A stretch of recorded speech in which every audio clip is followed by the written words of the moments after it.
on Prime Crime. Graceville County 911. I think I might have a death. Walked into my fiance's house. There's a very weird smell, and I can't get her to come around. A young mother brutally killed in her own home with no obvious reason why. Is she dead? As far as I can tell, I'm not EMS, man. What the This is your girlfriend? My fiancée, but I didn't see my Fiancée. ring on her finger. Son of a... This whole case at the beginning felt like a dead end. There's no reason his DNA should have been under her fingernails. As investigators dig deeper, I've never covered a murder case where the victim very quickly becomes the biggest villain. dark secrets are revealed, taking the case down a path of shocking twists, one even detectives didn't see coming. I knew from that moment on would be safe from sexual abuse, and there is proof to that the state is hiding from you. Your Honor, instruction to be quiet.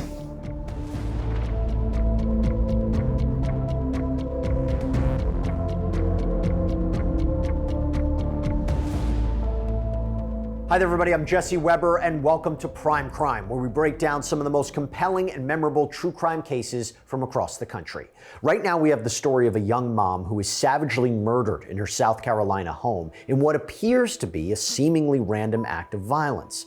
But as the investigation presses forward and hidden secrets come to light, the case pivots in a direction that no one expects. October 13th, 2021 starts out like any other day for 41-year-old Christina Parcell. Christina Parcell left that morning and walked her daughter up the street to Buena Vista Elementary School and dropped her off. She left that morning about 8:30 or so to go to an interview as a vet tech at a veterinarian clinic.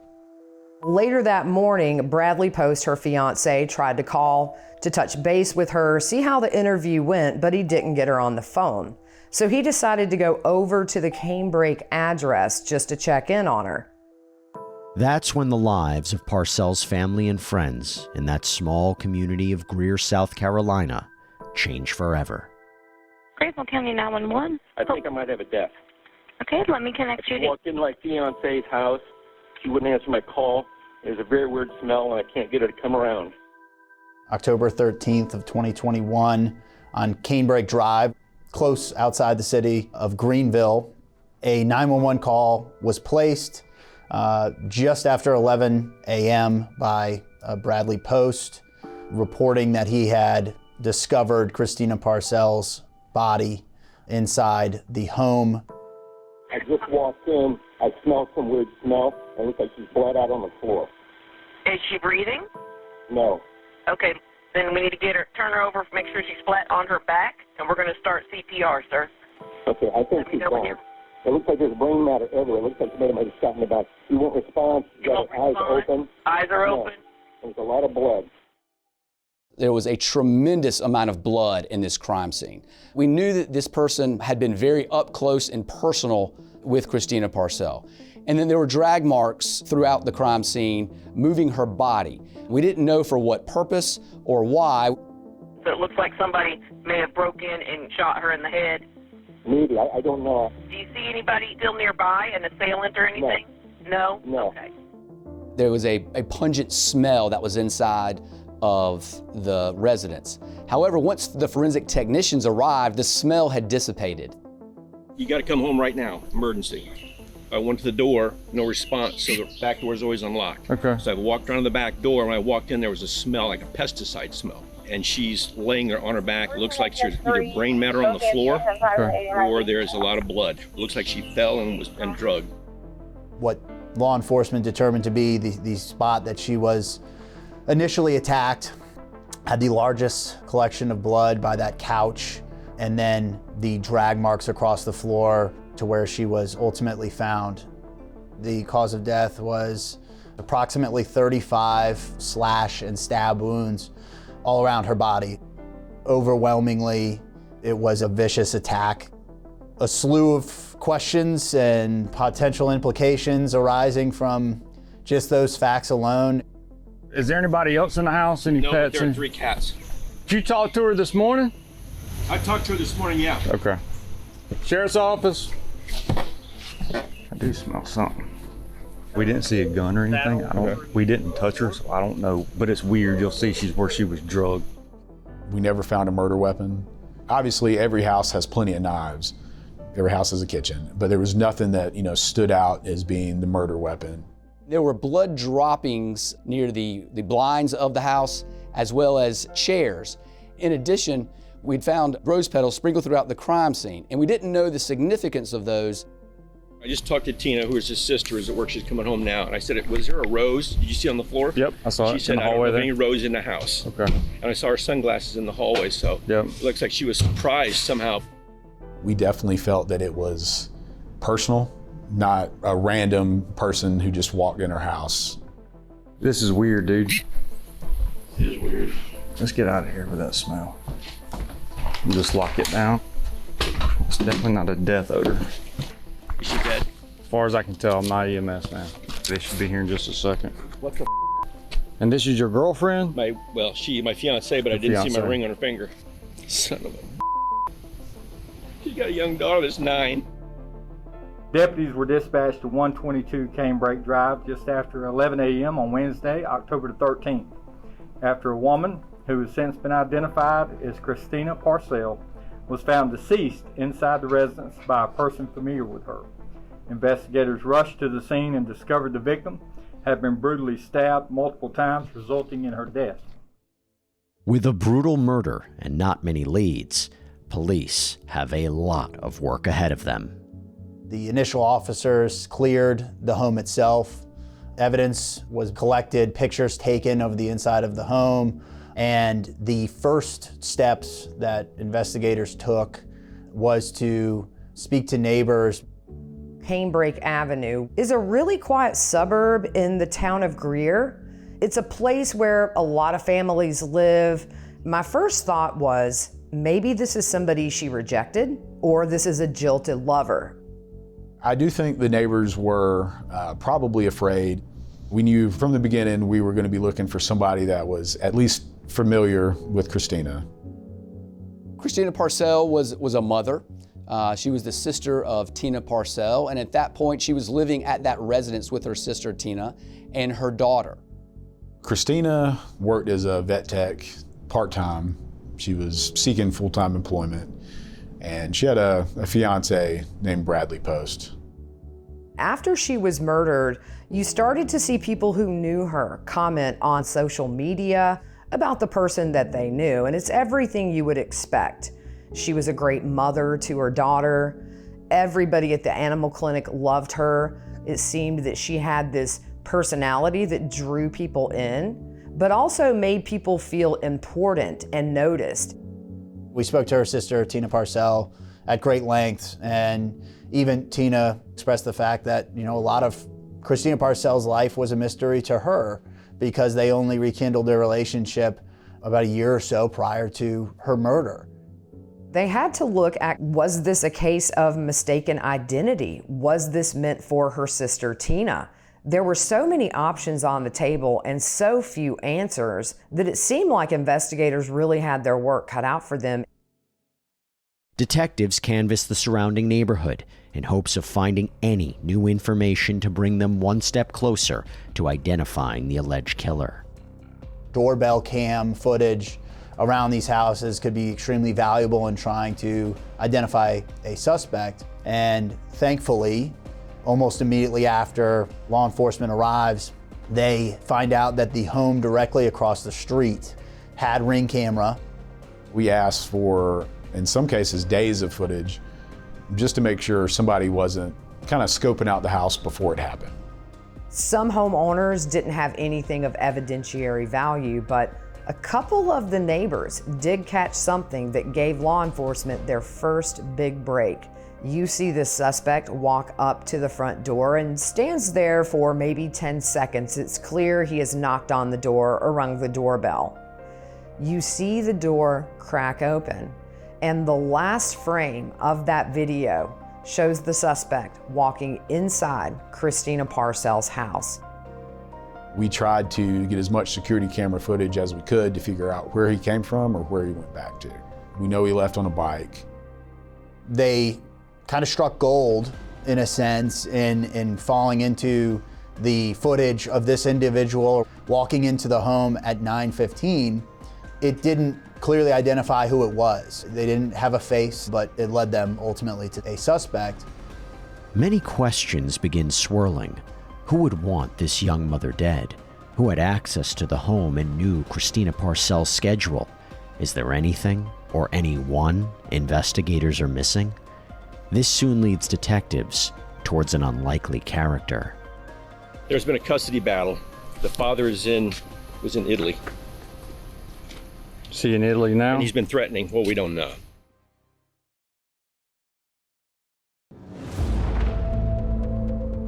He sent a package to my office. It was all these old court documents between John and my sister where he accused her of being a prostitute. Anonymous packets also started showing up of naked pictures of her. Amid the investigation into the stabbing death of 41-year-old Christina Parcell, a strange figure spotted on nearby cameras gives police a new direction to go in. But who is this mystery person? We needed to really look and see what was the background of this family and what was the family dynamic going on there. You're looking at any and every possibility. At the very beginning, there weren't very many leads. Obviously, Brad Post, the fiancé, and the person who found the body was initially considered. Early on, detectives meet with 65-year-old Bradley Post to learn if he knows anything that could help the investigation. His background is in engineering. He had started his own company and had sold it, and so was of pretty significant, let's just say, financial means. When you look at statistics for murders, anytime a woman is murdered, it's usually a lover of some type. So we obviously had to consider him a suspect. And in talking with Post, they're led down an unforeseen path. Through the lens of law enforcement, he is a guy that they see as a potential suspect from the get-go. He turns over his phone and the curtain is kind of pulled back on a separate angle. It seemed like there was a lot of speculation on social media. We just weren't getting any news about the case. And then all of a sudden we find out Christina Parcell's fiancé has been arrested. And my first thought, okay, here we go. We asked if he would allow us to do a forensic download of his phone, and he agreed to it. We discovered some content on his phone that resulted in Mr. Post receiving some criminal charges. Police had seized child images and videos from devices that belong to Brad Post. Bradley Post is arrested and charged with several counts of sexual exploitation of a minor, buggery, and criminal sexual conduct with a minor, charges that are unrelated to the case at hand. Detectives keep him in their sights, but another person is on their radar, Parcell's ex and the father of her daughter, then 61-year-old John Mello. Bradley and Christina dated on and off for maybe 20 years. During a period when they were broken up is when she met John Mello. About 4 years into their relationship, they welcomed a baby girl. The two dated for about 7 years, but they did part ways. The custody issues started almost immediately. Mello wanted custody of his daughter. Christina wanted custody of their daughter. Christina just kind of yielded and gave in to John and gave him custody, with her having visitation. But after several years, things between them take a turn. John Mello and Christina Parcell had been engaged in one of the most contentious custody disputes that we have ever seen. In 2020, John Mello left with his daughter and moved to Italy in violation of the current standing family court order between he and Christina Parcell. This was September 2020. That's the last we saw her. He missed visitation, which is, of course, a contempt. Said that they were out of the country, wouldn't be back in time, and wouldn't take phone calls. Missed the next visitation. So October of 2020, we basically figured out that he was in Italy, and he had taken her to Italy. No communication from him. Christmas Day of 2020, so give or take 3 months, is the first time we got to talk to her. She was in Italy. He essentially kidnapped their daughter and took her to another country and The Hague had to get involved and bring the child back to the United States. While John Mello becomes a person of interest, he seems to have an airtight alibi. The first thing that pops in mind is, all right, this guy, John, has something to do with it. But if he's in, obviously he can't do it if he's in Italy. But we don't know that he's in Italy. The nuance to the John Mello angle was the fact that they learned immediately that he was in Italy at the time of the murder. Once we learned that John Mello was not located in the United States, that route went a little cold. While Mello may not be their man, his connections are certainly of interest to investigators. There was an individual who knew John Mello and worked for him named Michael Manigault. Michael was doing some odd jobs for John Mello, cleaning his properties, doing landscaping work. And Michael mentioned that there was a man named Zachary Hughes that was a friend of John Mello's, and he had worked alongside Zach for a couple of weeks. Zach was born in 1992 in California. He grew up in a very loving family. Religion was important in the family, hard work, accountability. Upon graduation from high school in 2010, he applied to the Juilliard School. While he was there, he flourished, was well respected, was very successful. After he graduated from Juilliard, he taught music lessons to pupils, and he was hired in 2017 to be the principal pianist with the Knoxville Symphony. When Zachary Hughes and John Mello first met up, it was kind of a chance meeting. During COVID, everything was shut down. Zachary Hughes had the idea, I'll play on the lawn outside for people.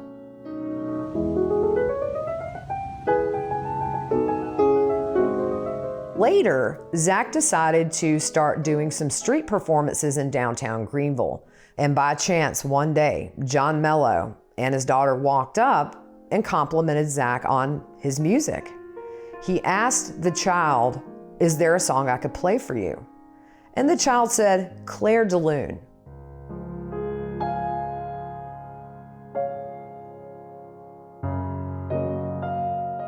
It was Michael Manigault who kind of filled in some of the pieces about their relationship. He told us some information we later learned to be incorrect, saying that they had met at some restaurant downtown, that John and Zach had been friends for 4 or 5 years prior to this, and we later learned that that wasn't true as well.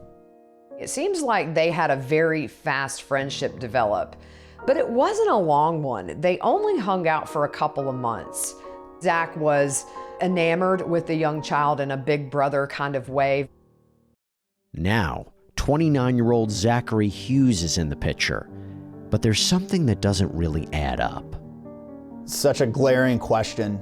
There was no connection with Christina Parcell. There was never a communication with Christina Parcell. There was no evidence to the fact that he had ever met her. The only connection between Zachary Hughes and Christina Parcell was John Mello. I researched him online. I found all kinds of articles about this Zachary Hughes in Greenville, who's this great pianist.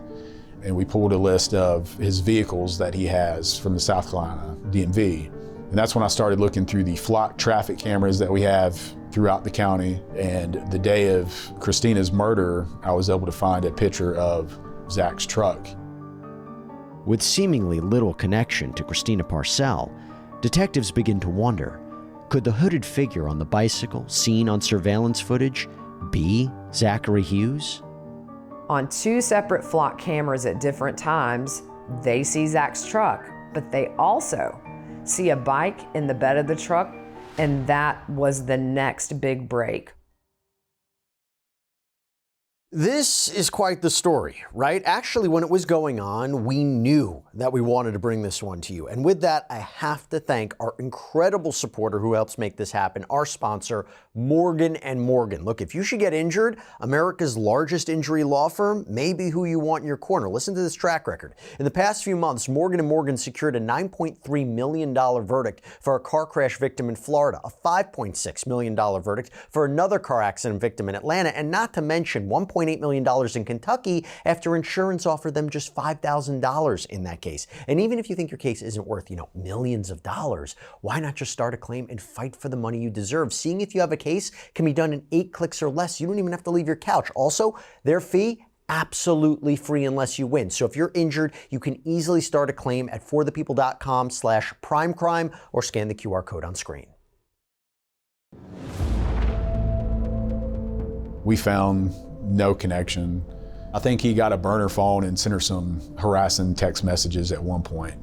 But that was it. They were not acquaintances. They never hung out.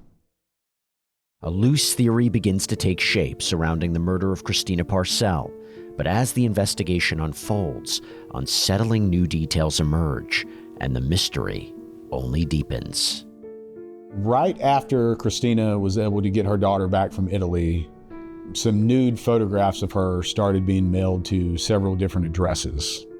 These nude photos look to be from an escort website, and these mailings were going to the guardian ad litem in the case, attorneys, to Bradley Post, her fiancé, as well as neighbors of his.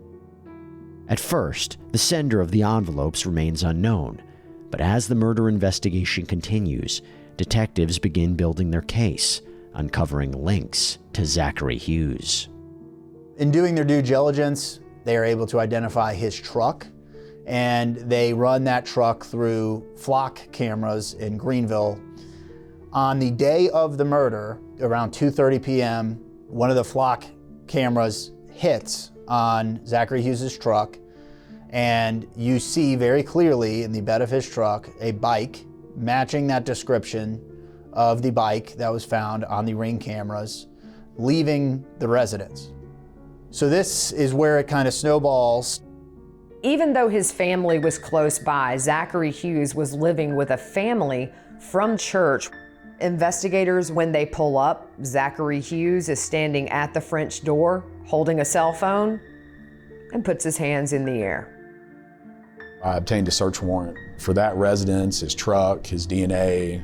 When we arrived at his house, it's like he knew we were coming before we even got out of our cars. He didn't even ask us why we were there or what we were doing. The garage had a lot of bikes. There were some up on the shelves. They noted some had cobwebs on them, but when they turned and looked, they see a black bike that is in amazing condition. We asked if he wanted to speak with us about the case, and he refused. That night we did the search warrant. We just detained him so we could get his DNA at that point. He was our prime suspect. With not enough to hold him, Hughes is released. And several days later, in early November 2021, one final break. They learned that there's a DNA hit under Christina Parcell's fingernails to Zachary Hughes. So between the bike, between the fact that he matched the stature of that suspect going in the home, and the DNA, that was enough for law enforcement to make the arrest. Zachary Hughes was located in Michigan, and he was leaving to play the piano on a 4-month cruise to make money. Once we notified him, he did voluntarily turn around and drive back to Greenville, South Carolina, and he turned himself in. I was his attorney at that time, so I was with him when he turned himself in. Zach actually had a plane ticket, could have left the country. He did not, or he could have simply walked across a bridge into Canada, but he got word about the charges. He came back to South Carolina. I'll never forget getting a breaking news alert that an arrest had been made, and the first thing I see is Zachary Hughes' mugshot. And I thought to myself, no way. I met this guy in downtown Greenville when he was outdoors playing piano. And not only did I meet him, I sat and had a 10-minute conversation with him. And my first thought is, there's no way. They've got the wrong guy. Zachary Hughes is arrested and charged with murder, burglary, possession of a weapon during a violent crime, and harassment. After Zach was arrested, of course, law enforcement wanted to do a forensic download of his cell phone. The young man who was able to memorize 32 of Beethoven's sonatas, which is just unheard of, couldn't remember the passcode to his phone. The phone download was able to generate WhatsApp messages between Zachary Hughes and John Mello. But unfortunately with WhatsApp, because it's end-to-end encrypted, they were, for the most part, scrambled. Some of the smaller messages we could kind of decipher, like John saying harass the out of her. But some of the longer ones, it's just too scrambled to make sense out of. I obtained Zachary Hughes's emails, and I found where John Mello had sent him those nude photos that were mailed out. And another burning question remains. What reason would Zachary Hughes have to violently murder Christina Parcell, a woman he had never met? We knew that he was intimately involved in the child custody dispute, and we know that John Mello is telling him a lot of the specific information about the situation. John Mello, we knew, was very involved in the murder of Christina Parcell through his conversations with Zachary Hughes, but he was in Italy. I had John Mello on the 5-yard line trying to punch it into the end zone, but I didn't have that last 5 yards. But then, a startling twist no one anticipates. After Christina was murdered, our local news social media pages just blew up with comments. People who didn't know her were horrified at what her last moments must have been like, the fear, the pain. But we all felt there was a big piece of this puzzle missing.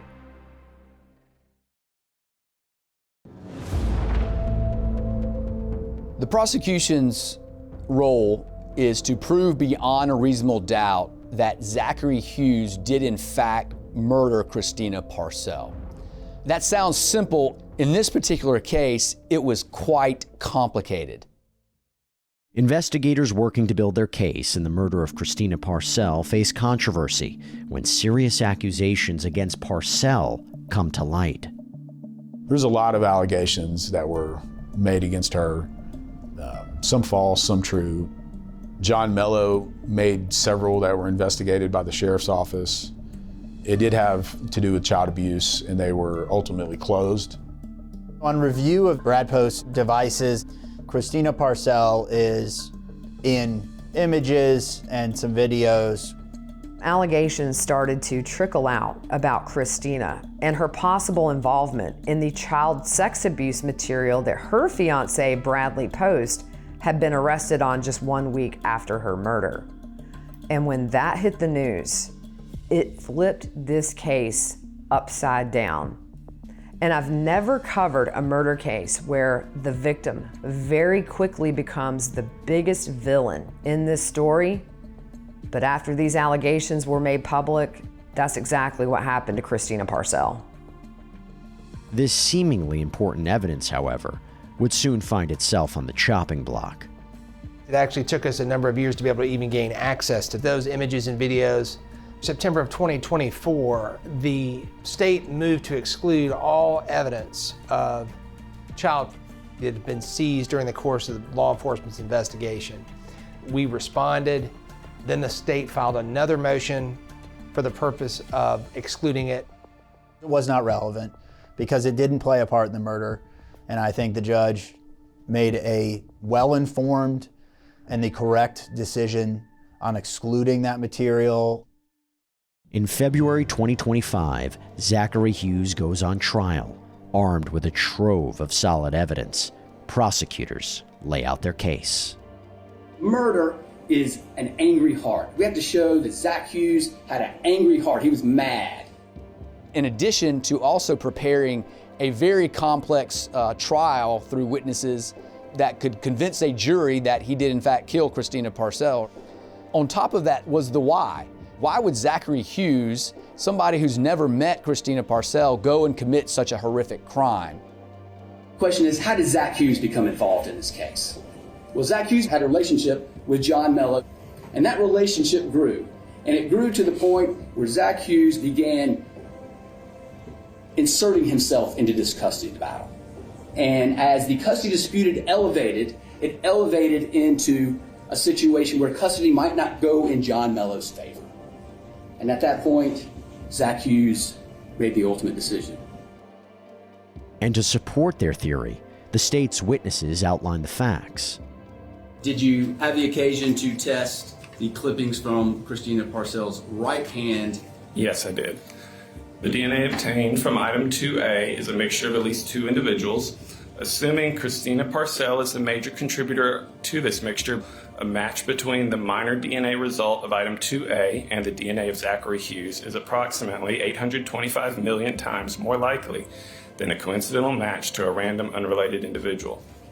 Around 8:15, did you see anything of interest that day? Yeah, I saw somebody on a bicycle, just in all black with a mask on his face. Were you able to see his face? Yeah, a little bit. Ms. Gorman, you recognize that person in this courtroom? Yes, he's right there. Some ring cameras showed a person on a bicycle. There was some vastly conflicting testimony about that. One of the persons said that the suspect on that bicycle was about 6'5". Well, Zach is under 6 foot tall.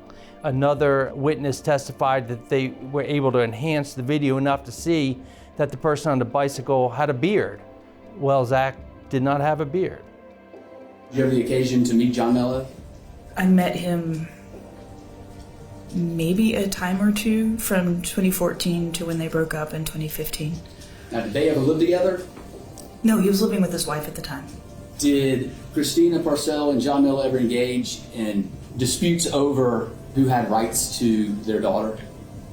For years, yes. Zach Hughes stabbing Christina Parcell 35 times, that we could prove pretty well.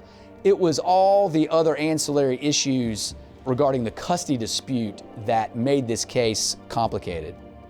From the moment I walked into that courtroom, the first thing that stood out to me was how disproportionate the defense side was compared to the prosecution side. Every single day of that trial, Zachary Hughes had 20 or more people on his side, but on the other side, there's nobody there for Christina. And the jury noticed every single day. You see that something in this jury's mind is working. The defense finally presents its case and makes an intriguing move. The prosecution said that Zach was mad. They said he had an angry heart, that he wanted to inject himself into this custody dispute, but that's not why it happened. The why to the homicide is very important because it gives insight into the person's heart. In this case, you were going to hear that the why was not jealousy or greed or a crime of passion. This was not done for money or any other personal gain or benefit, not to help out any kind of friend. This was done for a just cause. And that's not malice, and that's not murder. Murder is defined as the unlawful killing of another with malice or forethought. Historically, one of the definitions of malice under South Carolina law has been the intentional doing of a wrongful act without just cause or excuse. In Mark's opening statement, he referenced that definition of malice specifically and began the process of having the jury think about Zach's just cause or excuse for what he did. And in a shocking turn of events, Zachary Hughes takes the stand in his own defense. He started to tell me about some really grave concerns he had about his daughter, specifically when his daughter was with her mother. He just didn't trust her, and he thought that she wasn't responsible and that she might even hurt her at some point. It was clear that he just was terrified about the danger his daughter was in. But wait till you hear what Zachary Hughes has to say next and why sparks start flying in the courtroom. This was not about revenge or retribution or anything.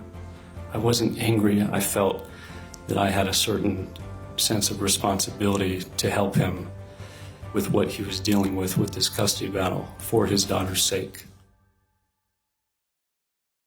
Hey, I just want to quickly thank Upside for sponsoring this episode of Prime Crime. And if you don't know what it is great. It is a free app that gets you cash back on daily essentials like gas, groceries, food. So I pump my gas, I can use Upside. I go out to lunch, I can use Upside. Maybe I get something at a convenience store, I can use Upside. And why not get cash back when you do all these things, right? This is real cash back. It's money that appears in your Upside app that you transfer right into your bank account. So once you have the free Upside app, you claim an offer for whatever you're buying on Upside. You pay as usual using a debit or credit card. You follow the steps on the app, you get paid. So to find out how much you could earn, click the link in the description to download Upside or scan the QR code on screen, and make sure to use our promo code PRIMECRIME because you'll get an extra 25 cents back on every gallon on your first tank of gas.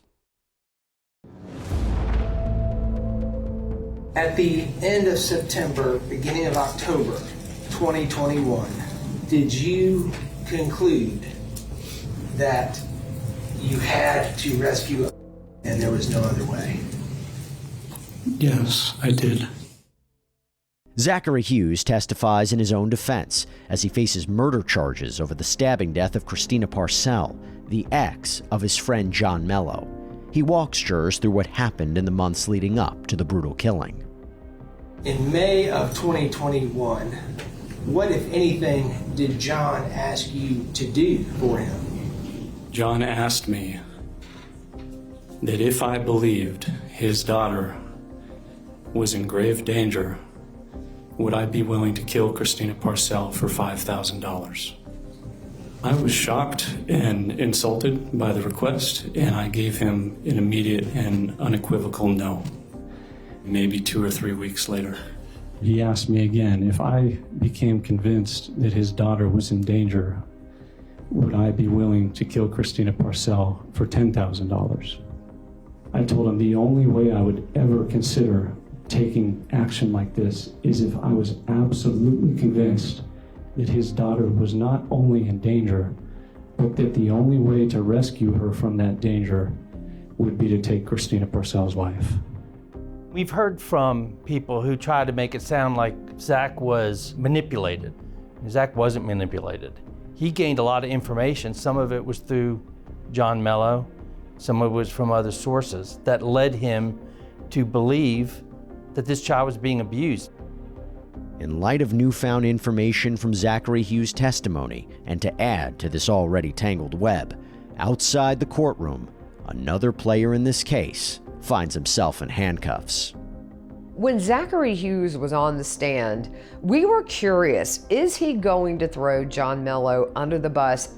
They had nothing on John Mello, or at least not enough to have him arrested until Zachary Hughes was on the stand. That testimony right there led to investigators very quickly getting an arrest warrant for John Mello. He was in custody by 1:30 that day, and he is currently awaiting charges for accessory before the fact of murder. Did you take another step to try to act on your concerns? Yes, I made a phone call to Child Protective Services. I told them that I had seen being verbally and physically abused by her mother. That's when all hell breaks loose. I made that up. That's not true. But I said it because I wanted to give an opportunity to have FaceTime in person with an agent from DSS away from her mother, where she could tell them that her mother was sexually abusing her. Yeah, she was 100. Sustained. You are to disregard. He began to discuss the fact that Christina Parcell had allegedly manufactured or produced child of her daughter. As a result, we would object, and then he would rule in our favor, and he would tell Zachary Hughes, you're not allowed to say that. But the jury would hear these things. What I told the court is, Your Honor, I am asking questions that are designed to elicit evidence consistent with your ruling. But at the same time, Zach is on trial for his life. And so I'm going to continue to do what Your Honor has instructed me to do, and Zach's going to do what he thinks is right. And Zachary Hughes makes a startling confession. I had gotten this offer to go on this cruise ship, and I would have been leaving the country for a long time. Essentially, it was now or never. I had an opportunity to save her from a danger that I knew she was in. And I just couldn't go on with my life and leave her to drown.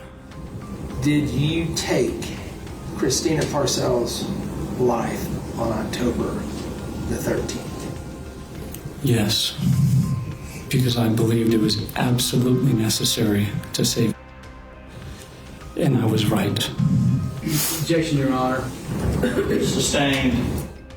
Had the child sex abuse allegations been brought in, interestingly enough, Christina and John Mello's daughter was going to be the first witness that the defense called. She was going to take the stand in Zachary Hughes's defense, but the judge said no. Zachary Hughes spells out exactly how it all went down. I brought a knife, and I brought a box that was made to look like a gift wrapped box, and a bunch of roses that I had bought the day before. I knew that the only way was going to be saved from what she was enduring was for me to take this route. It was his decision that he wanted to testify. Zach had been waiting 3 years to tell everybody what he did and why he did it. My plan had been to try to knock her unconscious because I didn't want to cause her or anyone any pain.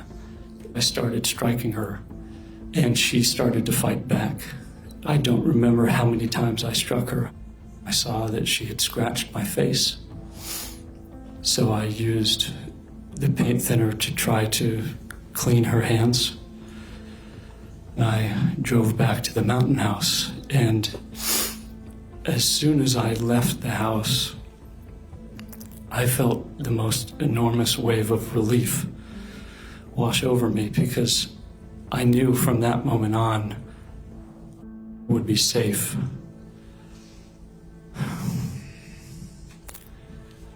Would be safe from the sexual abuse that her mother was perpetrating on her.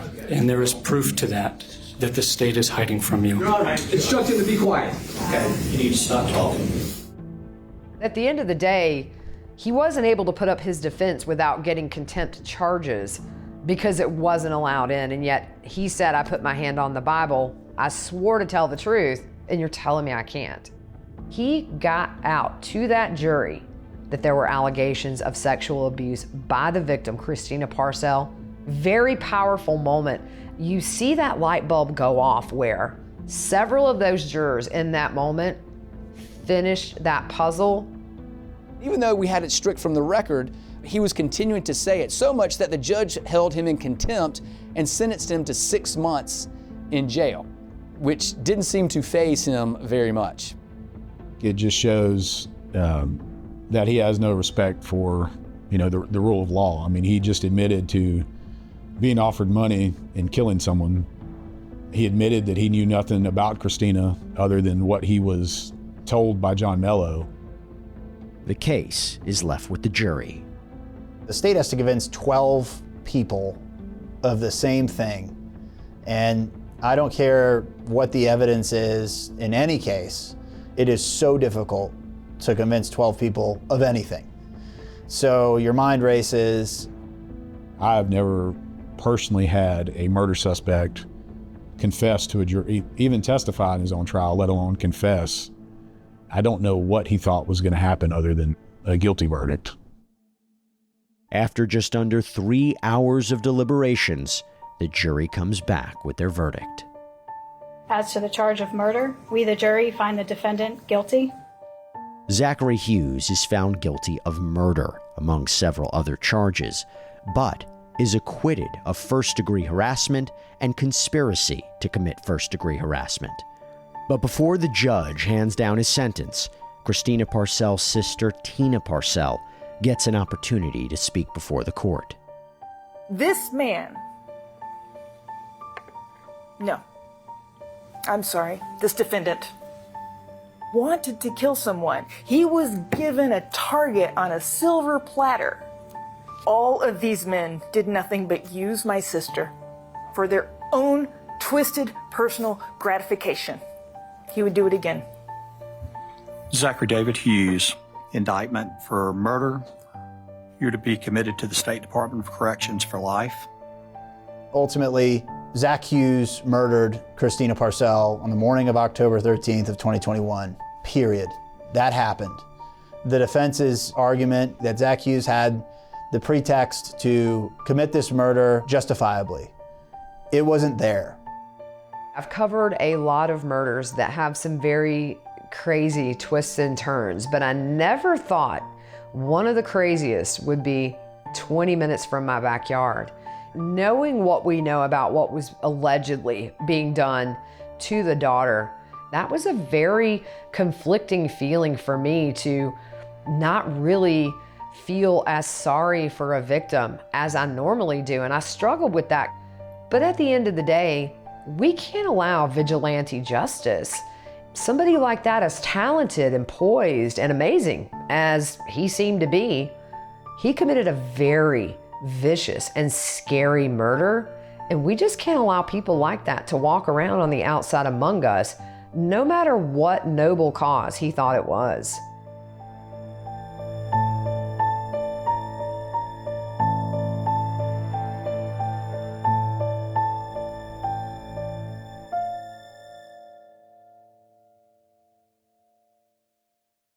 It's kind of unbelievable, right? In the end, a classically trained musician is convicted for taking the life of another, an act that he claimed was meant to save a child. Jurors, though, they saw the killing of Christina Parcell as something else entirely, a premeditated murder. But questions still linger about who may have influenced him and how far someone's willing to go when they think they're right. That's all we have for you here on this episode of Prime Crime. Everybody, thank you so much for joining us. I'm Jesse Weber, and as always, stay safe.